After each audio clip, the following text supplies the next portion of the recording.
अस्सलामुअलैकुम वरहमतुल्लाहि वबरकातुहू। Welcome to Iqra Huffaz boys college. Students, आज हम वीडियो लेक्चर नंबर 5 को डिस्कस करेंगे। हमारा चैप्टर चल रहा था बॉटनी पार्ट्स के अंदर चैप्टर 4 रिप्रोडक्शन। इसमें आज टॉपिक डिस्कस करेंगे पॉलिनेशन। स्टूडेंट्स, सबसे पहले हम पॉलिनेशंस को डेफिनेशंस को डिस्कस करेंगे कि व्हाट इज पॉलिनेशंस। जनरलाइज अगर डेफिनेशन देखें कि किसी भी फ्लावर्स के अंदर पॉलन ग्रेन का ट्रांसफर हो एंथर से स्टिग्मा। जैसे प्रीवियस लेक्चर्स में आपको मैंने बताया था कि एंथर और फिलामेंट्स को क्या कहते हैं, स्टैमेन कहते हैं, जो कि मेल पार्ट होता है, और स्टिग्मा स्टाइल ओवरी वो किसका पार्ट होता है, वो कार्पल्स का पार्ट होता है। यानी कि पॉलन ग्रेन्स एंथर से निकल के अगर स्टिग्मा के पास जाके स्टिक हो जाए तो इस प्रोसेस को हम क्या कहते हैं, पॉलिनेशंस कहते हैं। अब स्टूडेंट देखते हैं कि how does pollinations occur, pollination होती किस तरह है। किसी भी अगर स्टैमन्स के अंदर एंथर और एंथर के अंदर पॉलन ग्रेन्स हैं और पॉलन ग्रेन्स जो एंथर से बस्ट हो रहे हैं और बस्ट होने के बाद ये स्टिग्मा से स्टिक हो जाते हैं, क्योंकि स्टिकी नेचर होती है स्टिग्मा की। अब वो सेम फ्लावर भी हो सकते हैं, डिफरेंट फ्लावर्स भी हो सकते हैं, और ये स्टिकनेस जो है वो इंसेक्ट के जरिए भी हो सकती है, एयर्स के जरिए भी हो सकती है, कोई दूसरे एजेंट से होती है। इस तरह पॉलिनेशन अकर होती है और ये डिपेंड करती है कौन सी टाइप्स की पॉलिनेशन हो रही है। आपको ध्यान में रखना है कि पॉलिनेशन किस तरह हुई। एंथर के अंदर जो पॉलन ग्रेन डेवलप हुए तो एंथर बस्ट हुआ और पॉलन ग्रेन बस्ट होने पे, एंथर के बस्ट होने पे पॉलन ग्रेन्स जो है वो स्प्लिट हुए और वो स्टिग्मा जो कि कार्पल का एक पार्ट है उसके जाके साथ स्टिक हो गए। इस प्रोसेस को हम क्या कहते हैं, पॉलिनेशंस कहते हैं। अब इस डायग्राम में आप देखें, जैसे ये पॉलिनेशंस हो रही है थ्रू इंसेक्ट, जिसे हम पॉलिनेटर कहते हैं। अब ये पॉलन ग्रेन्स जो है बस्ट हुए एंथर से और ये दूसरे फ्लावर्स के स्टिग्मा पार्ट के अंदर एंटर हो रहे हैं। जैसे कि इस डायग्राम में स्टूडेंट्स आप देखें, ये पॉलन ग्रेन एंथर से बस्ट हुए और ये फॉर एग्जांपल ये इंसेक्ट जिसको हम पॉलिनेटर कह रहे हैं, इधर से ये स्टिक होने के बाद ये इंसेक्ट जब फ्लावर के स्टिग्मा पे पहुंचेगा, जो स्टिग्मा वैसे ही स्टिक इन नेचर होता है, और ये पॉलन ग्रेन सब किसके अंदर एंटर हो जाएंगे, स्टिग्मा के अंदर एंटर हो जाएंगे। तो इस प्रोसेस को पॉलिनेशंस कहते हैं। अब स्टूडेंट्स हम आते हैं इसकी टाइप्स के ऊपर, कि टाइप्स ऑफ पॉलिनेशंस क्या हैं। फर्स्ट टाइप है हमारे पास सेल्फ पॉलिनेशन, सेकंड टाइप हमारे पास है क्रॉस पॉलिनेशन। अब हम सेल्फ पॉलिनेशंस को डिफाइन करते हैं। कोई भी पॉलन ग्रेन्स जो कि एंथर में डेवलप हुए, उसके बाद एंथर ने बस्ट किया तो पॉलन ग्रेन्स ट्रांसफर हो जाते हैं फ्लावर के स्टिग्मा पार्ट के ऊपर। अगर ये सेम फ्लावर के अंदर ये प्रोसेस हो रहा है तो उसे हम क्या कहते हैं, सेल्फ पॉलिनेशंस कहते हैं। और ये ज्यादातर बीन्स और टोमेटो प्लांट्स के अंदर ज्यादा कर होता है। इस डायग्राम्स के अंदर आप देखें, ये एक ही फ्लावर है, इसी फ्लावर में एंड्रोशियम पार्ट भी है, गायनेशियम पार्ट भी है। मैंने स्टूडेंट्स बताया था कि एंड्रोशियम पार्ट्स क्या होता है, एंथर और फिलामेंट्स होते हैं, और gynoecium part stigma style ovary होते हैं, और single unit of gynoecium is called carpels. अब एक ही फ्लावर्स के जो एंथर बस्ट हुआ, पॉलन ग्रेन उसमें से निकले और उसी फ्लावर के वो किसमें चले गया, स्टिग्मा के अंदर चले गया। तो इस प्रोसेस को हम कहेंगे सेल्फ पॉलिनेशन। अब नेक्स्ट डायग्राम्स के अंदर भी देख लें, ये भी सेल्फ पॉलिनेशन कहलाएगी। एक ही प्लांट्स के दो फ्लावर्स हैं, इसका एक फ्लावर से दूसरे फ्लावर्स के अंदर ये चले गया। प्लांट्स एक ही है, आपने देखा होगा एक प्लांट्स के अंदर बहुत सारे फ्लावर्स होते हैं, एक फ्लावर का पॉलन ग्रेन जो कि एंथर से निकला और वो दूसरे फ्लावर्स के कार्पल से कौन से पार्ट के ऊपर, स्टिग्मा में जाके स्टिक हो गया।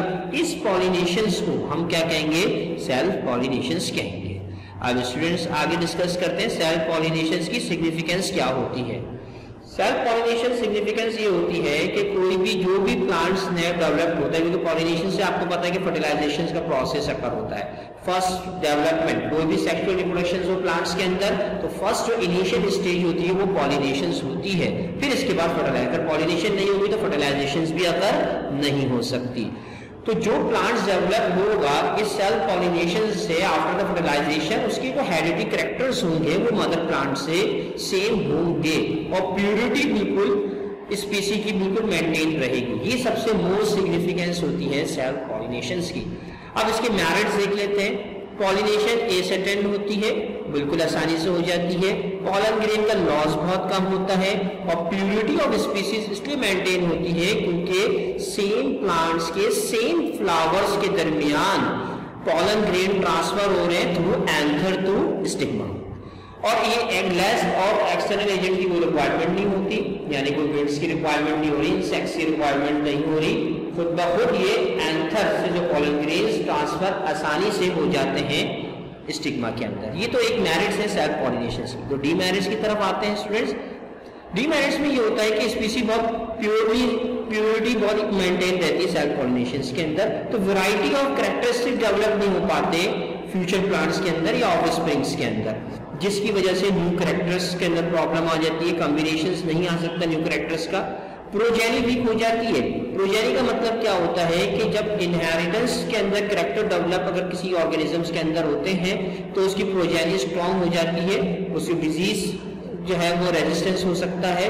लेकिन सेल्फ पॉलिनेशन के अंदर जो स्पीसी डेवलप होती है वो हेरिडिटी सेम तो होती है, लेकिन उसके अंदर जो है resistance of microorganisms weak हो जाते हैं। प्रोजेनी का मतलब ये होता है कि जो इंडिविजुअल स्पीसीज प्रोड्यूस हो रही है थ्रू मदर बॉडी, वो उसके अंदर जो कैरेक्टर्स के अंदर इनहेंसमेंट नहीं होता, क्योंकि सेल्फ पॉलिनेशन हो रही है। इनहेंसमेंट का मतलब है कि उसके कैरेक्टर्स डेवलप सही तरह से प्रॉपर नहीं हो पाते, जिसकी वजह से वो रेजिस्टेंस अगेंस्ट माइक्रो ऑर्गेनिजम्स नहीं कर सकता। स्पीसीज जो फ्यूचर्स के अंदर इसकी बहुत कम पाई जाएंगी, क्योंकि सेल्फ पॉलिनेशन जो होती है उसकी जो इसकी जो स्पीसीज होती हैं वो इंडेंजरस होती हैं। इंडेंजरस का मतलब ये नायाब बन जाती है, क्योंकि सेल्फ पॉलिनेशन जो प्रोसेस है नॉर्मली तौर पे नेचुरली तौर पे बहुत कम होता है फ्लावरिंग प्लांट्स के अंदर। अब नेक्स्ट पॉलिनेशन की तरफ स्टूडेंट्स आते हैं हम, क्रॉस पॉलिनेशन। क्रॉस पॉलिनेशन क्या है? किसी भी फ्लावर्स का पॉलन ग्रेन जो कि एंथर से बस्ट हुआ और वो किसी दूसरे प्लांट्स के फ्लावर के स्टिग्मा के साथ स्टिक हो गया, इस पॉलिनेशंस को हम क्या कहेंगे? क्रॉस पॉलिनेशंस कहेंगे। इसके अंदर वेरिएशंस आ सकती है जेनेटिक कैरेक्टर्स के अंदर, और ये कौन से प्लांट्स के अंदर ज्यादातर होता है? वीट, मेज, मस्टर्ड ऑयल, सिल्क, कॉटन और मैंगो के अंदर ये जो है अक्सर क्रॉस पॉलिनेशंस परफॉर्म होती है। अब आप ये देखिए इस डायग्राम्स के अंदर ये दो डिफरेंट फ्लावर्स हैं, डिफरेंट इनके शूट्स हैं, डिफरेंट रूट्स हैं, ये बिल्कुल इंडिविजुअल प्लांट्स हैं। इन इंडिविजुअल प्लांट्स हैं। अब जहन में बच्चों के आता है के साथ स्पीसीज सेम रहेगी, स्पीसीज सेम हो भी सकती है और डिफरेंट स्पीसीज भी हो सकती है। अब फर्स्ट पार्ट आप ये देख रहे हैं स्टूडेंट, ये फर्स्ट पार्ट से ये पॉलन ग्रेन्स निकले, एंथर ने बस किया पॉलन ग्रेन, और ये दूसरे प्लांट्स जो कि अलग इंडिविजुअल प्लांट्स है इसके स्टिग्मा से जाके स्टिक हो गए, तो ये टाइप की जो पॉलिनेशन होगी उसको हम क्या कहेंगे? क्रॉस पॉलिनेशंस कहेंगे। अगर स्टूडेंट ये जो पार्ट है जिसको मैं आपको कर्सर से दिखाता हूं, ये जो पार्ट है अगर इसके पॉलन ग्रेन इधर से स्टिक हो जाए तो ये सेल्फ पॉलिनेशंस कहलाएगी। ठीक है, तो ये डिफरेंस होता है क्रॉस पॉलिनेशन और सेल्फ पॉलिनेशन का।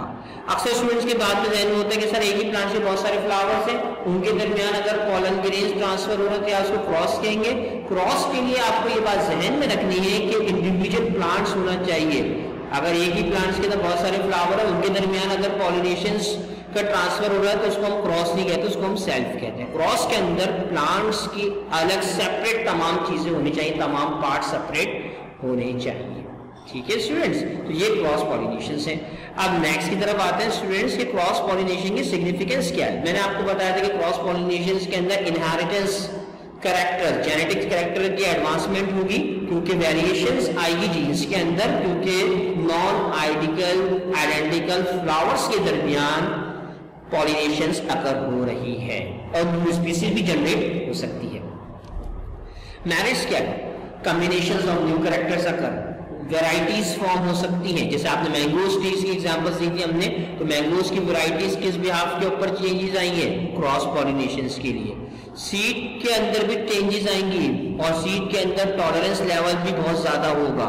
और प्लांट्स की एडेप्टिबिलिटी का मतलब है कि डिफरेंट टाइप्स ऑफ हैबिटाट में वो प्लांट्स ग्रो भी कर सकता है। तो ये वेरिएशन जो जेनेटिक कैरेक्टर्स की बिहाफ के ऊपर ये कैरेक्टर्स प्रोड्यूस होते हैं क्रॉस पॉलिनेशंस के अंदर, जिसकी वजह से हैबिटाट की वेरिएशंस भी अडॉप्ट कर सकता है प्लांट। सीड के अंदर टॉलरेंस हो सकती है, जर्मिनेशन लेवल्स सीड का इंक्रीज हो सकता है, वैरायटीज ऑफ कैरेक्टर्स इंक्रीज हो सकते हैं ड्यू टू क्रॉस पॉलिनेशन। अब डीमेरिट्स की वजह से क्या? डीमेरिट्स क्या है कि क्रॉस पॉलिनेशन के लिए एक्सटर्नल एजेंट बहुत जरूरी होते हैं, चाहे वो विंड की सूरत में हो, चाहे वो पॉलिनेटर यानी कि इंसेक्ट की सूरत के अंदर हो। तो ये एक तरह से डीमेरिट है, एक्सटर्नल एजेंट्स के बगैर क्रॉस पॉलिनेशन अगर नहीं हो सकती। पॉलन ग्रेन बहुत सारे लॉस हो सकते हैं, क्योंकि एंथर जब बस्ट हो रहा है तो उससे जो एंथर जो है जब बस्ट करता है पॉलन ग्रेन्स को, अगर पॉलिनेटर या कोई भी एजेंट जो कि पॉलन ग्रेन को ट्रांसफर करना अगर वो अवेलेबिलिटी ना हो तो इससे पॉलन ग्रेन लॉस हो सकते हैं। इसके अंदर एक लॉस आएगा कि प्यूरिटी ऑफ स्पीसीज नहीं होगी, यानी एग्जैक्ट टू मदर वो भी प्लांट्स अगर जनरेट हो रहा है ड्यू टू क्रॉस पॉलिनेशन, तो प्यूरिटी यानी जो मदर की कैरेक्टर्स होंगे वो आपको ऑफस्प्रिंग में मिल सके, ऐसा पॉसिबल नहीं होता क्रॉस पॉलिनेशन के अंदर। तो एग्जाम के पॉइंट ऑफ व्यू से आपको डेफिनेशन स्टूडेंट जहन में रखनी है, सेल्फ पॉलिनेशन, क्रॉस पॉलिनेशन और इनके डिफरेंशिएट्स। तो आपको मुझे डिफरेंशिएट लिख के दिखाने हैं और एडमिन वालों को आप इसको जो है वो व्हाट्सएप के थ्रू आप लोगों को ये दिखाना होगा मुझे कि आपने डिफरेंशिएट किस तरह लिखे सेल्फ पॉलिनेशन और क्रॉस पॉलिनेशन के। अब इसमें लास्ट टॉपिक हम डिस्कस कर लेते हैं पॉलन ट्यूब। ये पॉलन ट्यूब क्या चीज है जो कि पॉलिनेशन में पॉलिनेशन जैसी हो गई स्टूडेंट्स, जिसमें पॉलन ग्रेन जो है वो स्टिक हो गए स्टिग्मा के अंदर। तो अब क्या होगा, अब आप इसको जरा गौर से देखें। ये डायग्राम, दोनों डायग्राम आपके सामने रखता हूं मैं। अब ये देखें, ये जैसे ही पॉलन ग्रेन स्टिक होता है स्टिग्मा के ऊपर तो एक ट्यूब बनना शुरू हो जाती है। ये ट्यूब कौन बना रहा है, ये पॉलन ग्रेन्स बना रहे हैं, जिसे हम कहते हैं पॉलन ट्यूब। इसके अंदर माइक्रो स्पोरेंजिया होते हैं जो कि मेल पार्ट्स होते हैं। अब माइक्रो स्पोरेंजिया, अब देखें ये स्पर्म्स इसके दो के अंदर मौजूद आ रहे हैं। अब ये रन करेंगे किस तरफ, ये रन किस पे कर रहे हैं, इस पार्ट को क्या कहते हैं, हमने फ्लावरिंग पार्ट पढ़े थे बेटा, स्टाइल कहते हैं। तो याद रखो कि पॉलन ट्यूब्स जो बनते हैं वो पॉलन ग्रेन्स ही बनाते हैं। जब वो पॉलन ग्रेन स्टिग्मा से पास होकर जैसे स्टाइल्स के अंदर आते हैं तो ये ट्यूब बनाना शुरू कर देते हैं। इस ट्यूब के अंदर स्पर्म होते हैं जो कि मेल पार्ट्स होते हैं, जिसे हम बॉटनी की लैंग्वेज में माइक्रो स्पोरेंजिया कहते हैं और आर्चिगोनिया भी कह सकते माइक्रो स्पोरेंजिया इसको हम कहते हैं। अब जैसे ही ये देखें, अब आप इस डायग्राम में देखें, ये ट्यूब जो है वो जारी है, अब किस पे पहुंच गई, एम्ब्रियो सैक के अंदर ये पहुंच जाती है और इधर माइक्रोपाइल्स मौजूद होते हैं। इससे फर्टिलाइजेशन अकर होती है। आज की क्लास के अंदर बस आपको ये जहन में रखना है कि पॉलन ट्यूब बन कैसे रही है। A tube that is formed by a pollen grain, tube is formed by a pollen grain to convey the sperm nuclei to the embryo sac। तो embryo sac क्या चीज है, ये embryo sac है जो कि स्पर्म को कन्वे कर रही है, स्पर्म को ट्रांसफर कर रही है इनटू द एम्ब्रियो सैक जो कि ओव्यूल का पार्ट होता है। अब इधर स्पर्म और एम्ब्रियो सैक के अंदर जब क्या प्रोसेस ऐसा होता है जिसकी वजह से सीड डेवलप या फ्रूट डेवलप होते हैं, ये हम फर्टिलाइजेशंस जो हमारी नेक्स्ट वीडियो लेक्चर होगा उसमें आप लोग देखेंगे। उम्मीद है कि ये लेक्चर आपको पॉलन ग्रेन का समझ में आ गया होगा। इंशाअल्लाह ताला नेक्स्ट लेक्चर के अंदर आपसे मुलाकात होती है। अस्सलामु अलैकुम व रहमतुल्लाहि व बरकातहू।